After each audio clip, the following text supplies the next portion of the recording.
नमस्कार, मैं सुनीता कथा मंथन में आप सबका स्वागत करती हूँ।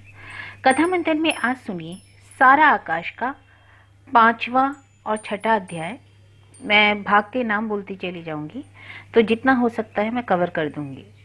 तो अभी स्टार्ट करते हैं 5वां अध्याय, पेज नंबर 29। एक दिन खाना देते समय मुन्नी ने पूछा, भैया तुम भाभी से जरा भी नहीं बोले?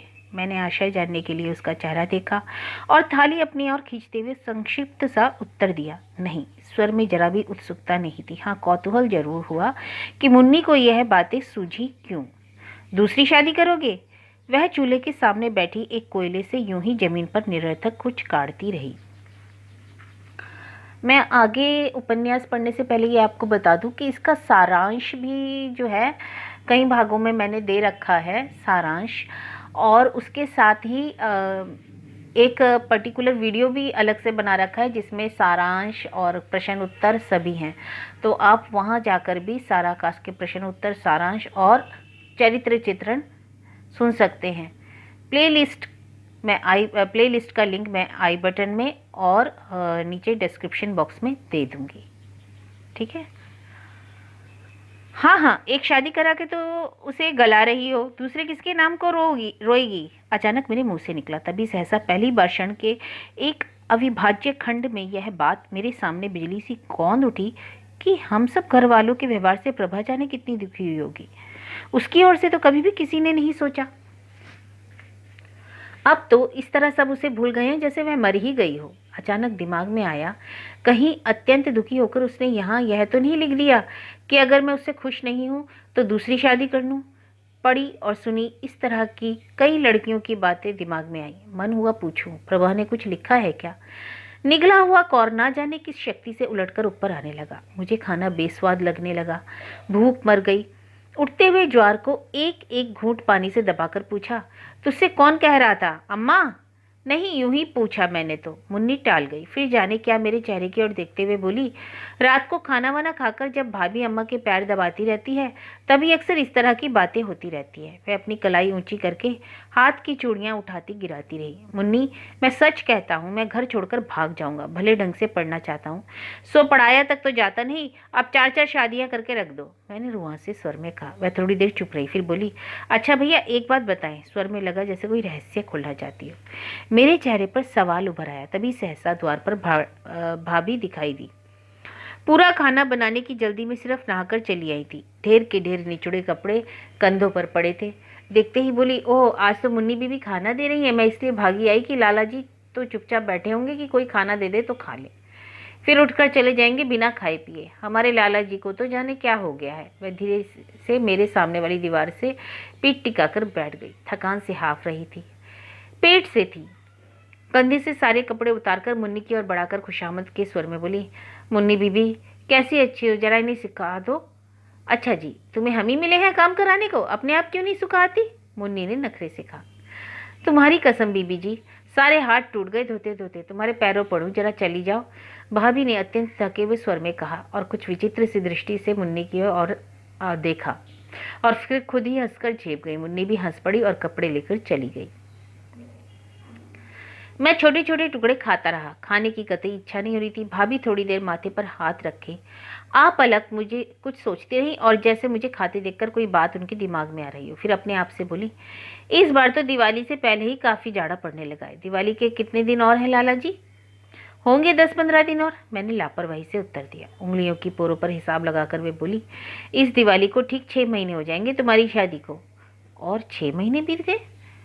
एक एक दिन चाहे कितनी घुटन में काटा हो, लेकिन अब लगा यह समय कितनी जल्दी गुजर गया। पता नहीं इस बीच प्रभा का क्या हुआ। घर में एक आध पत्र तो आया ही होगा। सोचा बाद में मुन्नी से पूछूंगा, लेकिन मुन्नी मुझसे क्या कहना चाहती थी? आज ये सब लोग मेरी शादी की ही बातें क्यों कर रहे हैं? इधर मेरे स्वभाव में यह विचित्र बात आ गई है कि उत्सुकता और उल्लास एकदम मर ही गए हैं। जानने की उत्कंठा एक आध बार मन में उठी और मर गई। सोच लिया शायद घर में ही कोई बात हुई होगी। तुम्हारा ब्याह क्या हुआ लाला जी? बड़े निराश और अपनेपन के स्वर में गहरी सांस लेकर भाभी अन्यमनस्क स्वर में बोली, क्या क्या अरमान थे, सब पर पानी फिर गया। लेन देन की तो खैर कोई बात नहीं, एक आध साल में आई गई बात हो गई, लेकिन वह महारानी जी तो जिंदगी भर को बंद गई। उन लोगों ने शायद भेजने को लिखा है। अब उनकी पिछली बात न सुनकर मैं बोला, तुम्हें ही बड़ा शौक लगा था, तुम ही मरी जाती थी, बहू ऐसी है वैसी है। अरे लो सुनो लाला जी की बातें, मैं क्या उसके पेट में घुस कर देख के आई थी, सुनी सुनाई बात थी, मैंने कह दी। फिर गहरी सांस ली। ओह हद है घमंड की भी। आने जाने के नाम खाक धूल नहीं और घमंड ऐसा, कसम से कहती हूँ मैं तो इतनी बड़ी हो गई, ऐसी घमंडिन औरत कभी अपनी जिंदगी में ना देखी। बोलो गुण कर्तव्य हो तो नखरे भी सहे जाएं, कौन नखरे कौन उड़ाएगा। असल में उन्होंने लेना चाहा पढ़ाई और खूबसूरती के रौब में, सो ऐसी राजा इंदर की परी भी नहीं लगी। भाभी मेरे मुंह के भाव देखकर चुप हो गई, फिर जाने क्या सोचकर बोली। हंसी तो मुझे तब आई जब घड़ी हाथ में बांधकर रानी जी चौके में पहुंची, वो तो मैं ही चुप हो गई। लेकिन जब उसने कहा कि दाल तो मैंने चख ली थी, अम्मा जी तो उसी पर जमीन आसमान एक कर देती। मैंने कहा जाने तो। बोलो जिस आदमी को सबसे पहले खाना है पहले वह खाएगा, तुम चखने वाली होती कौन हो। मैं ऊब गया, उठ गया। कॉलेज को देर हो रही थी। कहा भाभी कॉलेज को देर हो रही है, अब खाया नहीं जाता, मुन्नी ने ज़्यादा रख दिया। और मैं उठ आया। मेरे पीछे से कहती रही, हाय अभी तुमने खाया ही क्या। लाला जी तुम्हें मेरी कसम, इस रोटी को मत छोड़ो। नहीं भाभी पीरियड खत्म करके आऊँगा तब खा लूँगा। चलते चलते सुनाई दिया। नकली हंसी में लपेट कर कहा गया उनका वाक्य। आ तो रही है लेकिन दबा के रखना लाला जी, कहे देती हूँ कसम से पछताओगे। पुरुषों की चुप्पी और स्त्रियों का यह विचित्र व्यवहार समझ में नहीं आता, इन दोनों का क्या अर्थ समझूं। लेकिन मन में जैसे सुबह से ही बिगड़ गया। आज अचानक बार बार मन की उदासी से यह बात उठ उठ कर झांकने लगी कि 6 महीने हो गए, जाने उसका क्या हुआ होगा। मुझे क्या, वह एक खत तक तो लिख नहीं सकती थी। शायद मैं पढ़ता और उपेक्षा से फाड़कर फेंक देता, लेकिन उसे क्या पत्र नहीं डालना चाहिए था। इस बीच में कैसी होगी वह, उस आघात के बाद उस पर क्या असर पड़ा होगा। ना जाने क्यों एक दुर्निवार मचलन हृदय में हुई कि किसी तरह उसके बारे में कुछ जानूं। क्या क्या कहा होगा अपने घर जाकर। कभी कभी तो मैं सिहर उठता हूँ, सारी जिंदगी इस घमंडी लड़की के साथ कैसे कटेगी, हमारा और उसका भविष्य क्या होने जा रहा है। और फिर नए सिरे से उठने वाली दूसरी शादी की बात। कहीं मुन्नी इसी के बारे में तो नहीं कह रही थी। बोर्ड की फीस मांगने अम्मा के पास गया तो 25 रुपए का नाम सुनकर ही उनका मुंह खुला रह गया। हाय इतने रुपए मेरे पास कहाँ हैं भैया, अपने बाबूजी से ही मांगना। बाबूजी से ना मांगना पड़े इसलिए तो मैं अम्मा के पास गया था। अब दिल धड़क उठा। एक बार भाई साहब भाभी से मांगने की बात भी मन में आई, लेकिन जानता था या तो उनके पास भी नहीं होंगे, या जो बेवक्त के लिए 20-25-25-30 रुपए रखे भी होंगे तो वो उन्हें देंगी नहीं। बाबूजी कल बोर्ड की फीस जानी है। जैसे तैसे मैं उनके पास जाकर मानो अपने आप से बोला। पहले तो चुप बैठा रहा और फिर सिर झुकाकर निहायत ही मरियल स्वर में कहा, जैसे शराब पीने के लिए रुपए मांग रहा हूँ।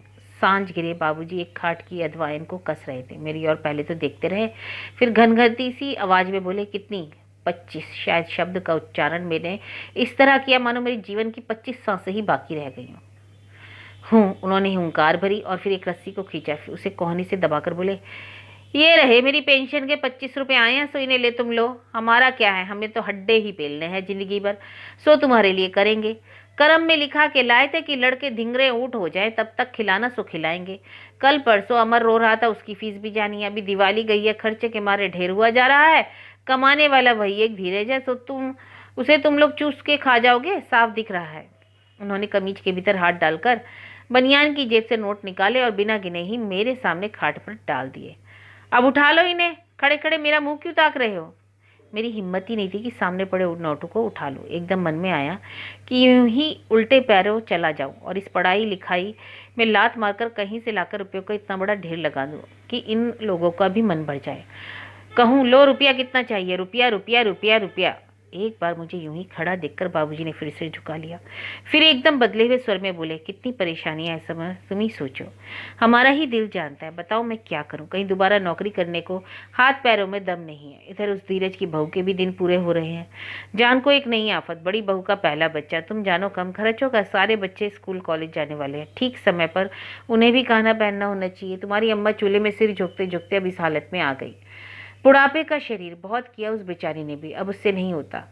30 साल से बिना सांस लिए वही तो करती रही। ना हो तो जाकर अपनी बहू को ही लिवा लाओ, कुछ तो मदद मिलेगी। नौकरी कॉलेज वालों को खाना तो ठीक समय पर मिल जाएगा, कुछ मुन्नी हाथ बटा लेगी। अब मुन्नी को भी तो यहीं रहना है। सारी बिरादरी के लोग थूकते हैं, लेकिन करे क्या, एक मुसीबत है।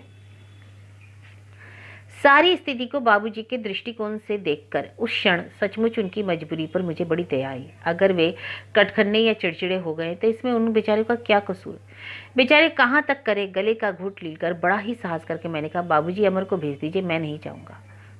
तुरंत उनका स्वर बदल गया, कड़क कर बोले, अमर चला जाएगा? तुम्हारा तो दम निकलता है बहू का नाम सुनकर।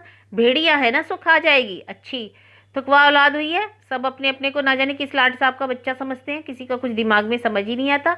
मुझे भी देखना है कि कब तक नहीं बोलेगा। लाख समझाया कि दूसरे की शादी है, क्या समझेगी, क्या कहेगी अपने घर जाकर। हमें और भी तो शादी ब्याह करने हैं।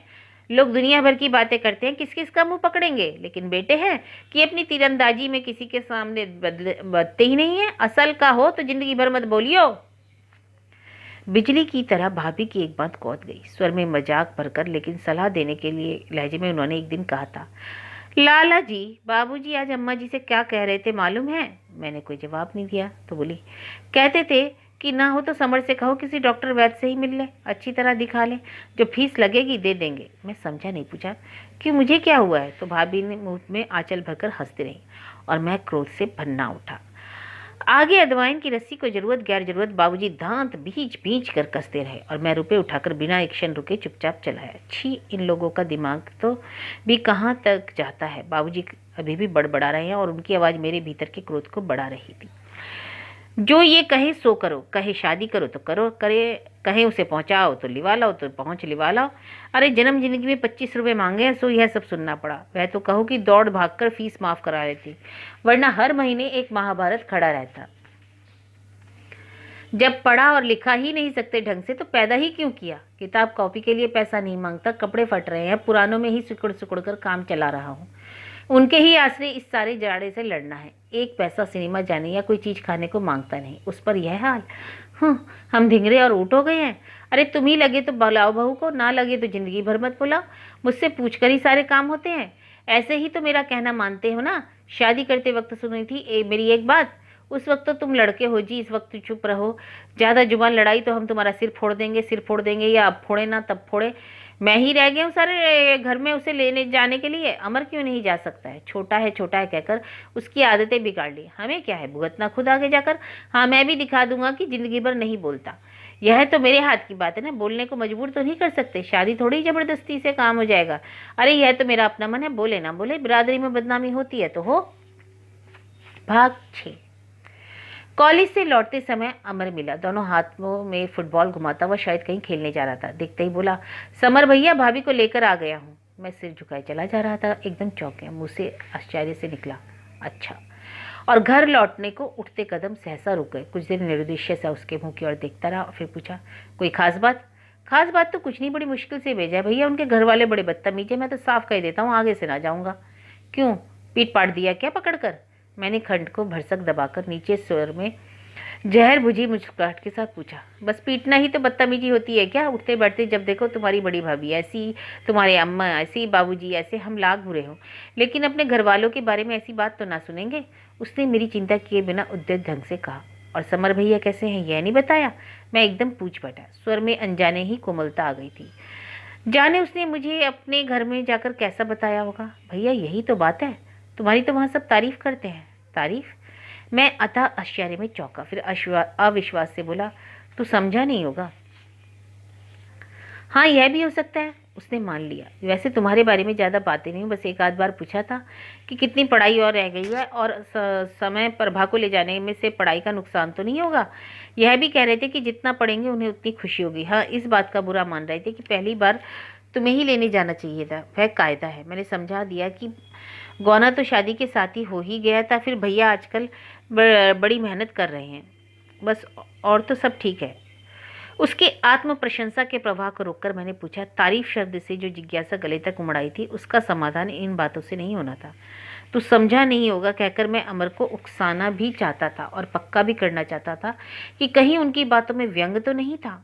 अब क्या पूछूं? उठती लहरों की तरह यह शब्द मानसिक उद्वेग की बुरी तरह बढ़ाए जा रहे थे। मन में एक प्रबल आवेश उठा कि किससे जाकर पूछूं कि तुमने मेरे बारे में क्या कहा। उस एक क्षण को लगा कि कितना घोर अनुचित व्यवहार किया है मैंने भी उसके साथ। आज अदालत में खड़ा करके कोई मुझसे पूछे कि सुहाग रात के दिन तुम अपनी पत्नी से क्यों नहीं बोले थे? क्या केवल इसलिए कि तुम्हें देखते ही वह गठरी बनकर बैठ नहीं गई, या यूं ही खड़ी रही, या सिर्फ इसलिए कि तुम्हारी आकांक्षाएं बहुत ऊंची थी और तुम नारी को उसमें बाधक मानते थे? विवाह तुम्हारी इच्छा के विरुद्ध किया गया था। छी, यह भी कोई ठोस कारण है ना बोलने का? अपने पक्ष का समर्थन करने के लिए उस समय मैं क्या जवाब दूंगा, क्या आधार बताऊंगा उस सारे व्यवहार का? सिवाय एक भावुक आवेश के मुझे लगा मेरा सारा व्यवहार गलत ही नहीं, मूर्खतापूर्ण भी था। बस और तो कोई खास बात नहीं थी। पूछते थे कि कब लौटाएंगे, भाभी कुछ कमजोर सी हो गई है, सो कहते थे कि जरा दवा वगैरह की जरूरत पड़े तो ध्यान रखिए। अमर ने कहा और चलने को तैयार हो गया। क्या तबीयत खराब थी? एकदम मैंने पूछा, साथ ही अपनी कमजोरी पर जेब भी आई। हाँ शायद रही होगी, उसने कहा। ध्यान रखने को कहलवाया हूँ। बाबूजी कह रहे थे कि ठीक समय पर खाना पीना मिल जाएगा। दूसरी बार बहू आई है और सारा काम उसी से कराने की योजनाएं भी बन गई। कम से कम एक बार तो आ लेने देते। हमारे घर का रवैया भी अजब है। तब क्या उसने मेरी तारीफ की होगी? सचमुच नहीं, अमर समझा नहीं होगा। यूं घर चलते समय बड़ी झिझक लग रही थी, लेकिन लगा कि पिछले दिनों छाई उदासी छट गई और नीचे का निर्मल लहराता जल निकल आया। किसी तरह इस बात पर विश्वास नहीं हो पा रहा था कि उसने घर जाकर मेरे बारे में कुछ भी नहीं कहा। नहीं जी, कुछ ना कुछ तो कहा ही होगा। कहीं ऐसा भी तो हो सकता है, लेकिन अगर कहा होता तो अमर से बात लाने में ढलकर किसी ना किसी तरह जरूर कह दी जाती। और लोगों के बारे में तो कहा ही गया होगा। उस समय मुझे अपनी प्रचंड मूर्खता पर क्रोध आता रहा कि मैंने जी भरकर उसका चेहरा कभी क्यों नहीं देखा। अब उसके सामने पड़ूंगा कैसे, यही सोच सोचकर प्राण सूखे जा रहे थे। यह ना बोलने का बंधन पालने में क्या तुक थी। उस समय मन में आ रहा था कि अपने प्रति किए गए बड़े से बड़े अपराध को या तो हंसकर टाल दूं या ध्यान ही ना दूं। पर आश्चर्य भी हो रहा था कि इतनी ताजगी, ऐसा हल्कापन मेरे भीतर कहाँ भरा था। तब भी निहायत गंभीर चेहरा लिए अपने को अधिक से अधिक स्वाभाविक बनाए मैं घर आया। मानो अमर मुझे नहीं मिला और नाम मुझे प्रभा के आने की बात ही पता है। सुस्त थका सा मुंह और सूखे होठ। मुझे देखकर दूर से मुन्नी चिल्लाई, समर भैया, भाभी आ गई। आ गई तो मैं क्या करूं? जाने कैसे मेरे मुंह से निकला और उसी पल वह डॉक्टर को दिखाने वाला संकेत भी दिमाग में कौंध गया। मन अकारण ही झुंझलाया। अपनी कोठरी की ओर इस तरह चलता रहा जैसे कॉलेज से बहुत परिश्रम करके आए हूँ और अब अपनी पुस्तकें रखने की जल्दी में हूँ। उस समय अपने आप को किस तरह नियंत्रित कर रहा था मैं ही जानता हूँ। खुले किवाड़ों के सामने ही कोठरी में मुझे उसका संदूक दिखाई दिया। मन पुलक उठा। उत्सुकता हुई कि देखूं कमरे में और क्या क्या नई चीजें आ गई हैं। यह जानकर संतोष भी हुआ कि प्रभा को रहने को कोई और जगह नहीं है। रहना तो उसे मेरी ही कोठरी में है। विवाह के दिनों में जो कमरा हमें मिला था वह फिर से भाई साहब के कब्जे में आ चुका था। अब तो उसे बोलना ही पड़ेगा, देर से या जल्दी। मैं भी अब उतनी अकड़ नहीं दिखाऊंगा। कमरे में एक खूंटी पर चादर टंगी थी जिसे वह ओढ़कर आई होगी। एक और दीवार के सारे प्लास्टिक की चप्पलें। संदूक की बगल में ही बांस की एक डोलची, उसमें सफर का सामान था। इधर उधर देखकर मैं चुपके से तौलिया हटाया। गोल गोल मोड़कर एक माया रखी हुई थी, रेलवे बुक स्टॉल से खरीदी होगी। एक पन्ना पलटा, बड़े साफ और मोती जैसे अक्षरों में लिखा था प्रभा। मन में उठा पास में मैं अपना भी नाम लिख दूं। फिर झट से सारी चीजें चुपचाप रख दी। अगर देख लिया तो क्या समझेगी। दिन ढल चुका था। मैं चुपचाप बाहर आ गया। भाभी और मुन्नी की निगाहों से जानबूझकर बचता हुआ था। किसी के सामने पड़ने को मन नहीं था। सभी मजाक करेंगे, कहाँ जाऊं। लॉन में जाकर पड़े रहने की भी इच्छा नहीं थी। मंदिर जाना उस घटना के बाद मैंने बंद कर दिया था। दिवाकर के यहाँ जाने की इच्छा हुई लेकिन टाल गया। पता नहीं कितनी देर लगे, यूं सड़कों पर भटकता रहा। छोटे छोटे ठेले लगाए पंजाबी शरणार्थियों ने साबुन साग की फेरियां लगानी शुरू कर दी थी। लड़के मूंगफली और चने बेचने लगे थे। कुछ फुटपाथों पर काट की दुकानों पर कपड़े बेचने लगे थे। एक बात माननी पड़ेगी, इन लोगों ने अपने को जमाना शुरू कर दिया। इतने भयानक कष्टों के बाद, ऐसी प्रलय से गुजर चुकने के बाद हम लोग तो केवल भीख ही मांगते पड़े रहते। क्या क्या नहीं इन्होंने सहा, क्या क्या नहीं देखा। अपने छूटे हुए वैभव को, बिछड़ी हुई धरती को याद करते हैं, मरे हुए को रोते हैं और फिर नए सिरे से उद्यम से में लग जाते हैं। औरतें दिन रात नलों के पीछे बैठी कपड़े पूछती रहती हैं। बहुत दिनों बाद याद आया कि मैं संघ की बौद्धिकों में भी नहीं गया। उधर ही चलूं, लेकिन इतने दिन ना जाने का क्या कारण दूंगा। छेप भी लगेगी। आज नहीं फिर किसी दिन जाऊंगा। पिछला सारा विषाद और सारी चिंता कहीं चली गई। मुझे खुद आश्चर्य था। कल तक इस समय इसी पुल से गुजर रहा था तो तनाव से नसें फटी जा रही थी। यह प्रभा सच ही बहुत गहरी और समझदार लड़की है। कोई और लड़की होती तो घर जाकर मेरी बुराई करती कि मुंह दिखाने की हिम्मत ना पड़ती। बताया होगा कि पढ़ने में व्यस्त हैं, परीक्षा पास आ रही है। यही तो फर्क है एक पढ़ी लिखी लड़की और बेपढ़ी में। हमारे यहाँ भी क्या उस दिन जरा सा नमक ज़्यादा होने से बवेला मचा। अरे आदमी है, जरा ज़्यादा नमक पड़ ही गया तो ऐसी क्या मुसीबत आ गई, और अब क्या उसे ज़िंदगी भर माफ़ नहीं किया जा सकता। भाई नई नई बहू आई, घबरा गई होगी, नई जगह, नए आदमियों के बीच, और अम्मा और भाभी जैसे भयानक आलोचक। बेचारी बौखला गई होगी। मुझसे ही कह दे कि क्लास में खड़े होकर एक पेज पढ़ दो तो एक लाइन पढ़कर नहीं सुनाई जाएगी। खड़ा खड़ा हकलाता रहूंगा और सारा शरीर पसीना पसीना हो जाएगा। असल में मैं शुरू से ही बहुत जल्दबाज रहा हूँ। जरा कोई बात देखी कि झट से विचार बना डाला। यह मेरी बहुत बड़ी कमजोरी है। मुझे इससे पीछा छुड़ाना ही होगा। इस सारी घटना में तो सारा दोष मेरा ही है, उसका कोई कसूर नहीं। इस समय मैं पुल की दीवार के सहारे खड़ा खड़ा नीचे दूर तक चली जाती रेल की पटरियों को देख देख कर अतः आश्चर्य करता रहा कि वे कौन सी और कैसी दुश्चिंताएं नहीं हैं कि जिनके कारण मंदिर के उस कोने में बैठकर मैं सिसक सिसक कर रोया हूँ। और क्यों वे बातें वास्तव में इस लायक थीं कि उन पर बैठकर यूं घंटों सिर खपाया जाए और यूं रोया जाए। उस समय मैं उसके उपेक्षापूर्ण व्यवहार, पत्र न डालने की गुस्ताखी सबको भूल गया। काफी देर बाद जब आया तो भाभी ने ना जाने कहाँ से निकलकर कहा, लाला जी खाना वाना नहीं खाना, बहू भूखी बैठी है। यहाँ तो राह देखते देखते पलकें सूझ गई कि अब आए अब आए, और लाला जी के सुबह से दर्शन ही नहीं हो रहे। आज तो सुबह के गए अब आए हो, मैं जानूं कॉलेज के बाद भी नहीं आए। परिहास से उनकी वाणी फूटी पड़ रही थी। इधर मैंने बेकार की बातों की तरफ ध्यान देना छोड़ दिया था और सिर्फ जरूरी बातों का ही जवाब देता था। अक्सर ही भाभी के मजाकों का बुझे से स्वर में जवाब देकर समाप्त कर डालता। किसी से बातें करने का मन नहीं होता था। चाहता था उसी व्यवहार को इस समय भी बनाए रखूं ताकि कोई मेरे आकस्मिक परिवर्तन को भाप ना ले। बड़े संजीदा स्वर में कहा, मुझे यूं ही भाभी कुछ काम था, प्रभा के आने का भी पता नहीं। भाभी ने कहा। मैंने यूं ही उनके चेहरे की तरफ देखा, मानो उनकी बात को नहीं समझा। फिर सहसा जल्दी में चाहता सा बोला, भाई मुझे कुछ नहीं पता, तुम मुझे पहले खाना दे दो, भूख लगी है, फिर बैठकर पढ़ना है। पीछे खाना मिलेगा, पहले मिठाई खाओ। कहीं दूर गहराई से मुन्नी की आवाज़ सुनाई दी।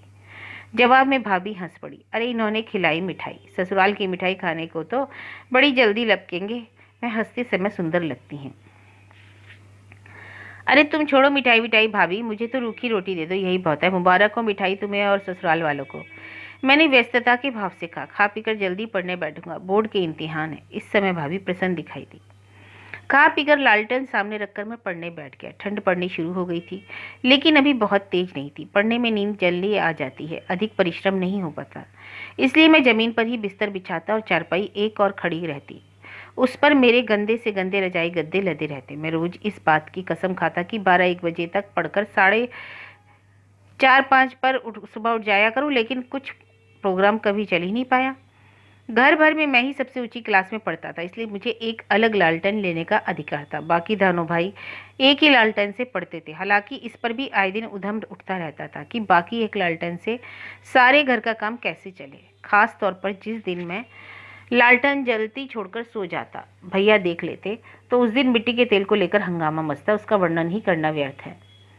लालटेन के सामने पुस्तक में आंखें गड़ाए सिर झुकाए बैठा रहा।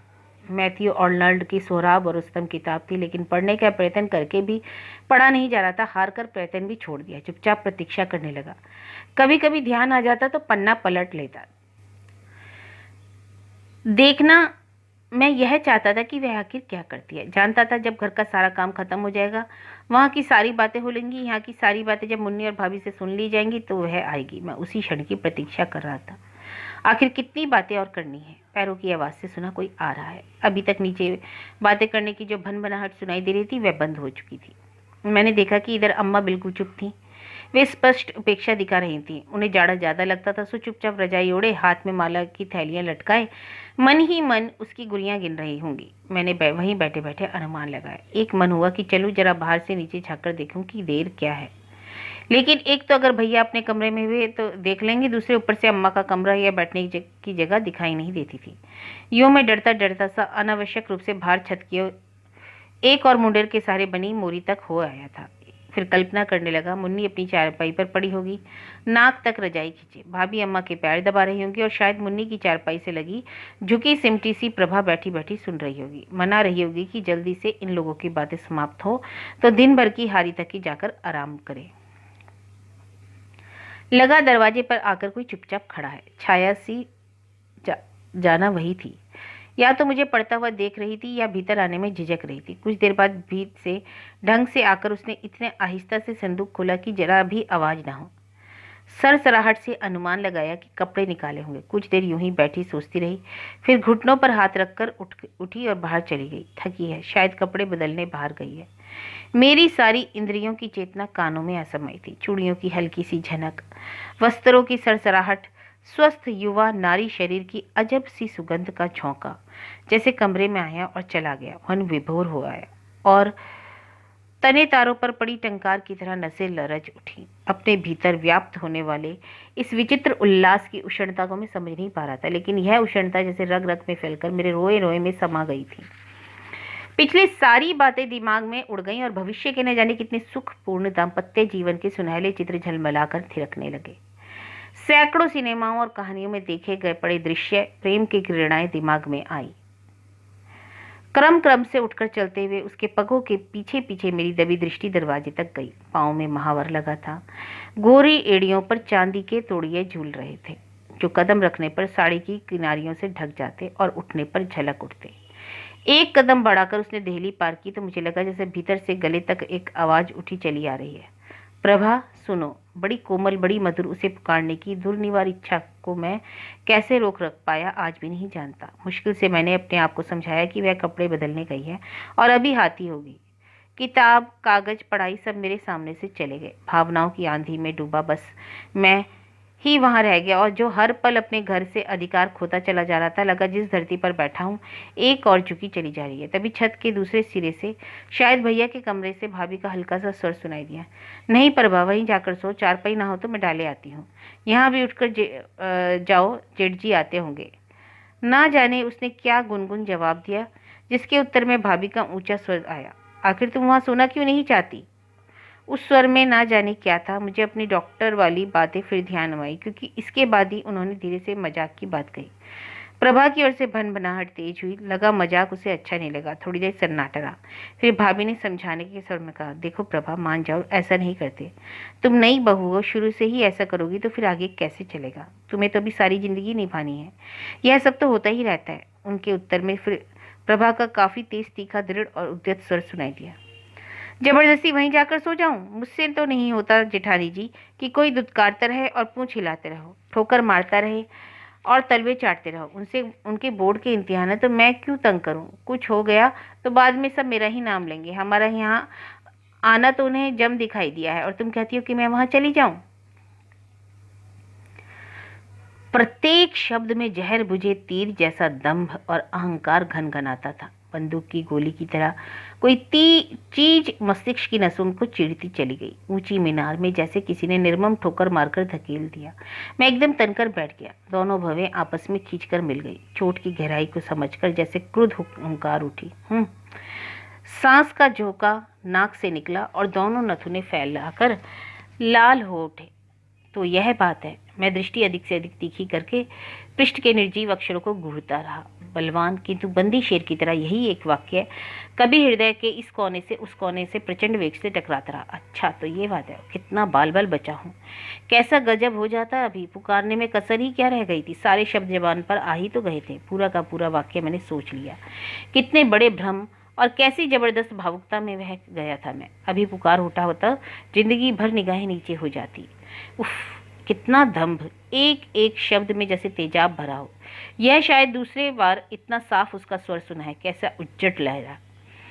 इस कटार जैसी तीखी वाणी के सामने मैं ही झुकने जा रहा था। इसी के कैसे अच्छे मौके पर रक्षा की ईश्वर ने। सारी जिंदगी रोता रहता। समझता है मुझे इस दंभ को ही समझना है। जरा सा पढ़ क्या ली, अपने को खास खुदा ही समझ लगेगी। और क्या खाक पड़ी है। भाभी ने ठीक ही कहा था। बड़ा घमंड है ना अपने पढ़ने का, अपने रूप का। भाई कोई लाख कहे, स्त्री जैसा स्त्री को समझ सकती है, पुरुष थोड़े ही समझ सकेगा। बिल्कुल ठीक बताया था उन्होंने। मुझे दबा कर रखना होगा। तब मुझे अपनी बाहों में ऐसी फड़कन महसूस हुई कि सीधे वहां जाऊं, लात घुसों से ऐसी मरम्मत करूं कि सारी शेखी जड़ जाए और 3-5 भूल जाए। कभी कभी भाई साहब खींचकर भाभी को तमाचा मार देते हैं तो उसे देखकर घंटों मेरा मन खराब रहता है, लेकिन इस क्षण लगा कि बिल्कुल ठीक करते हैं। हम लाख आदर्शवादी रहे, तुलसीदास ने जो स्त्रियों के बारे में लिखा है वह हजारों साल के अनुभव का निचोड़ है। नारी नारी ने बड़े बड़ों को उंगलियों पर नचाया है, लेकिन यह वह बंदर है जो डंडे के आगे नाचता है। मैं भी अभी कैसी बेवकूफ़ी की बातें सोच रहा था। भविष्य के दाम्पत्य सुख की बात, क्रीड़ा किलकारियां, वह भी इस औरत के साथ। नहीं नहीं, आज से सारे देवताओं और स्वयं भगवान की को साक्षी मानकर कहता हूँ, प्रण करता हूँ कि इस स्त्री के साथ मेरा कोई संबंध नहीं रहेगा, कभी समझौता नहीं होगा। हो नहीं सकता। जो अपनी दुनिया में सबसे अक्लमंद समझता हो उससे नहीं कैसे सकती है? कभी नहीं, कभी नहीं। वास्तव में मेरे जैसा बेवकूफ़ मिलना भी बहुत मुश्किल है। जरा अमर ने कह दिया और लगे जमीन आसमान खुल जाने। अरे वैसे भी व्यंग को वह समझता कहाँ है। ओह, संसार कितना भयानक है, कितना फिसलन भरा है।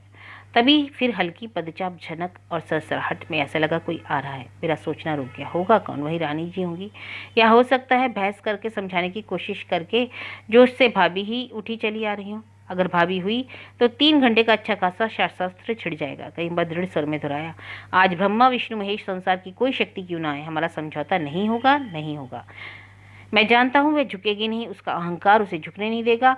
और यहाँ भी ऐसी मिट्टी के नहीं बने, लोहे का पाला इस्पात से ही पड़ा है, देखें कौन टूटता है। तब तक वह द्वार पर आ गई। भाभी नहीं, वही। बिना किसी झिझक के उसने देहली पार की, बिना इधर उधर देखे सीधे अपने सामान की और बढ़ी, और मैं अधिक से अधिक अनजान बना हुआ तना बैठा रहा। संदूक खुला, फिर से डोलची खुली, उसमें ना जाने क्या क्या निकाला रखा गया, उन्हें बंद किया गया, और यह सब मैं कनखनी उसे देखता रहा या आवाज़ों से अनुमान लगाता रहा। कोठरी के दूसरे सिरे पर खड़ी हुई खाट के पास जमीन पर कुछ बिछाया गया और एक पुरानी सी धोती का गोल गोल करके सिर के नीचे रखकर वह मेरी ओर पीट करके लेट गई। लेट जाओ, मेरा क्या आता जाता है। उपेक्षा से सिर झटककर मैं फिर सोहराब और रुस्तम खंड काव्य में मन लगाने की कोशिश करने लगा। आखिर अपने आप को समझती क्या है? स्वर की अप्सरा या सरस्वती का अवतार? क्या कुछ दिमाग को ही ठिकाने नहीं लगता? बच्ची जी को मालूम तो पड़ गया होगा कि किससे मुकाबला पड़ा है। मोम नहीं हूँ, जरा गर्मी से पिघल जाऊंगा। सारा दम तो उसी दिन झड़ गया होगा जब सुहागरात थी। जब देखा नहीं हुआ तो सोचा होगा 2-1 दिन में खुद दौड़ा दौड़ा आएगा, और मैं कहता हूँ कि जिंदगियाँ यूं ही बिता दूंगा। जरा सा पढ़ क्या ली, अपने को 30 मार खां समझने लगी।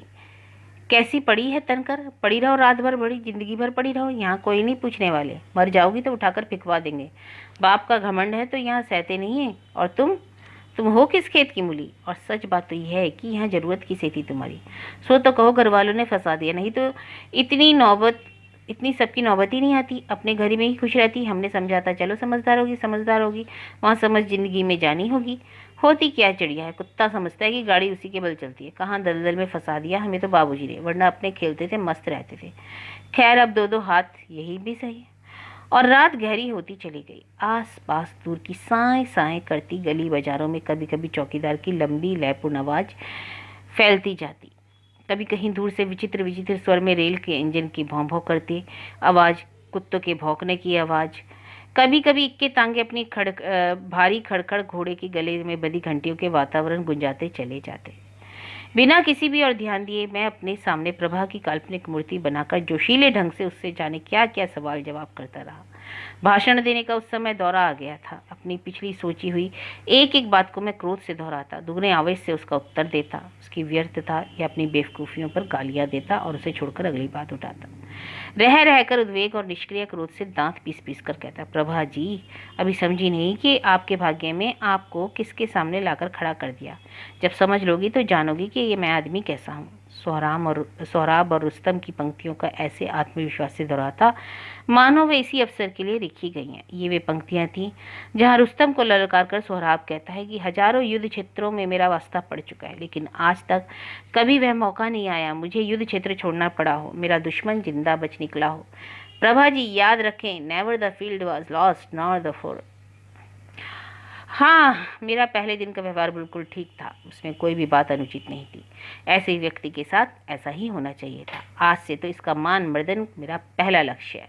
और रात की पहाड़ी घाटियों से अंधकार का काला झरना चुपचाप फिसलता लहर लहर की तरह क्षण क्षण पर बीतते रहे। रात गुजरती रही। काफ़ी देर से एक जलती सी रहने के कारण लालटेन की बत्ती एक सिरे की ओर से कुछ अधिक जल चुकी थी, इसलिए दूसरे सिरे से लौ काफ़ी ऊंची उठने लगी। मैं चुपचाप बैठा सोचता रहा, सोने की याद ही किसे थी उस समय। कभी सामने सिकुड़ी पड़ी प्रभा को घृणा से देख लेता, फिर अपने आप में खो जाता, मुंह बनाकर विद्रूप से दोहराता, हम वहां नहीं जाएंगे। फिर अब क्यों आई? ऐसा ही था तो वहां कहीं डूब मरती। बत्ती का संतुलन बिगड़ गया, धुआं तेज होता रहा, लालटेन के सिरे में धुएं की गांठें जमती रही और शीशे की साफ चिमनी पर काली मां की परत पर परत चढ़ती रही।